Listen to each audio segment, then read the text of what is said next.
Bonjour Christian. Salut Guillaume. Alors tu es venu ici me présenter les nouveautés donc Vision.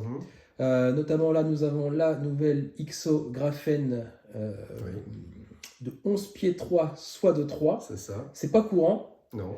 Je l'ai eu en main. C'est vraiment super intéressant comme Mhm. canne.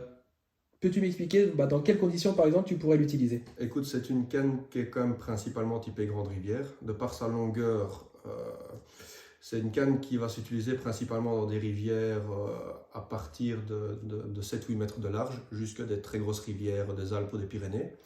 L'avantage de cette longueur de canne, c'est que les dérives en air vont être beaucoup plus longues. Au D'accord. plus ta canne est longue, au plus ta bannière sera grande, et au plus tu parviendras à faire des dérives très très longues et très naturelles. Donc, tu Et vois? là, et là, on est dans des cas où on pêche vraiment sous la canne, quoi. Oui. Peut-on l'utiliser aussi en infofilm avec ligne ou soit posé sur l'eau? Oui, sans problème. Sans problème. Oui. D'accord.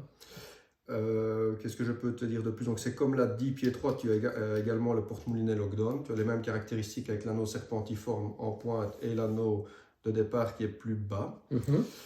Euh, On peut l'utiliser en sèche, en noyer? Tu peux l'utiliser en dépannage de nouveau, en D'accord. sèche et en noyer, oui. Noyer que dépannage ou on peut vraiment faire une vraie pêche de noyer avec? Tu Parce peux que faire une sa pêche de longueur et sa puissance est assez intéressante. Oui, tu peux faire Même une son pêche de action, là, on l'a un petit peu, entre guillemets, secoué tout à l'heure. Oui. Euh, Disons, pour t'interrompre, c'est moins commun parce que la noyer a un peu tendance à se perdre. Donc Oui. on y pense moins. Mais ça reste une super pêche. Voilà, on y pense moins que la pêche en nappe, mais oui, en noyer, il n'y a pas de problème. Ok, d'accord. Euh, Il y a quand même quelque chose d'assez intéressant. Oui. Le graphène, Oui. on est quand même sur un nouveau matériau, enfin un nouveau carbone, on va dire. Oui. Euh, Peux-tu m'expliquer, grosso modo, ce que c'est que le graphène, ce que ça apporte, comme si j'avais 2 ans? Oui. Ou 4 ans. Donc écoute, le graphène, c'est un carbone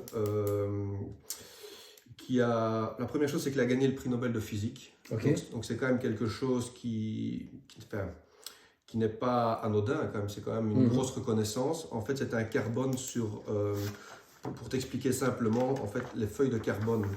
On va dire si ceci est une feuille de carbone, une canne est enroulée sur un mandrin comme ceci. À part que sur le graphène, il y a des motifs en forme plus ou moins d'octogones qui sont dessinés un peu partout dessus, de manière à ce que quand ça s'enroule, quand la feuille de carbone est enroulée comme ceci, tu auras beaucoup moins de surface de contact direct entre les différentes couches du blanc, et donc la résine va se mettre partout dans les interstices. Ok. Alors ça donne un carbone qui est beaucoup plus solide et qui est beaucoup plus résonnant qu'un carbone normal.